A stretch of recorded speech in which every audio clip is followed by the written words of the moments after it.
Ayan, nandito tayo sa UP Los Baños kasama ni Adamski at pumunta kami sa College of Veterinary Medicine para makipag-meeting kay Dean Amy Estacio at kay Doc Osep Olarve para sa mga pwede nating magawa with the College of Veterinary Medicine, kung ano mga proyekto ang pwede nating pagtulungan para sa mga nag-aaso at mga future veterinarians.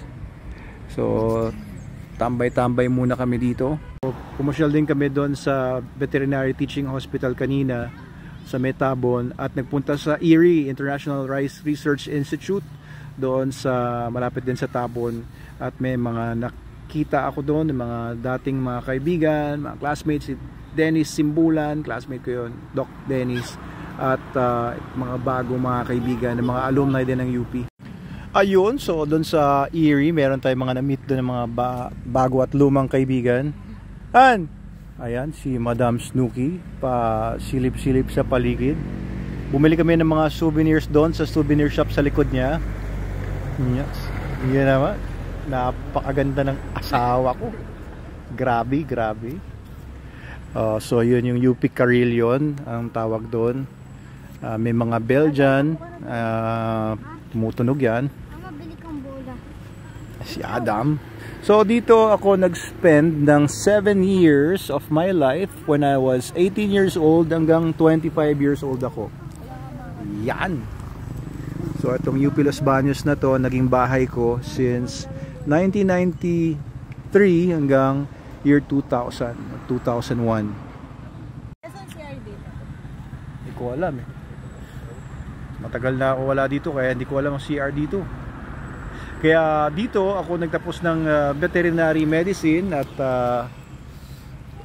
nag-alaga ng mga aso. Nagsimulang mag-alaga ng mga aso at mag-organize ng mga dog shows dito sa lugar na ito sa Laguna. Ayan.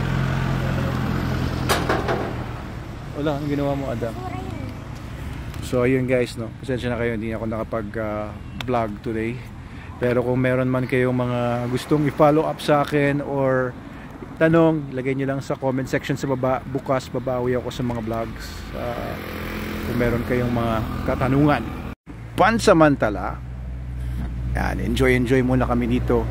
So dito sa likod ng Carillon, nandun yung College of Veterinary Medicine and Animal Science. Doon nag-graduate yung mga VetMed ng UP. Sa lahat ng mga UP campuses, dito lang may VetMed. Ayun. So dito lahat yung veterinary medicine classes, pero sa Diliman meron kaming veterinary teaching hospital doon. Nagte-training din kami doon sa Diliman kapag seniors na kami.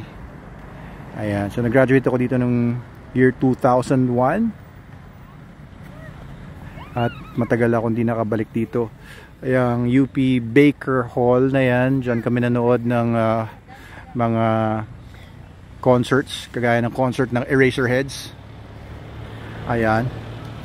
O, dito kami dati tumatambay-tambay ng mga barkada ko dito. Ayan, may konting mga pagbabago pero basically it's the same. Ayun, no, may nag-walk ng dog niya doon, no? French Bulldog yata yun. So dati nag-walk din ako ng mga dogs ko dito.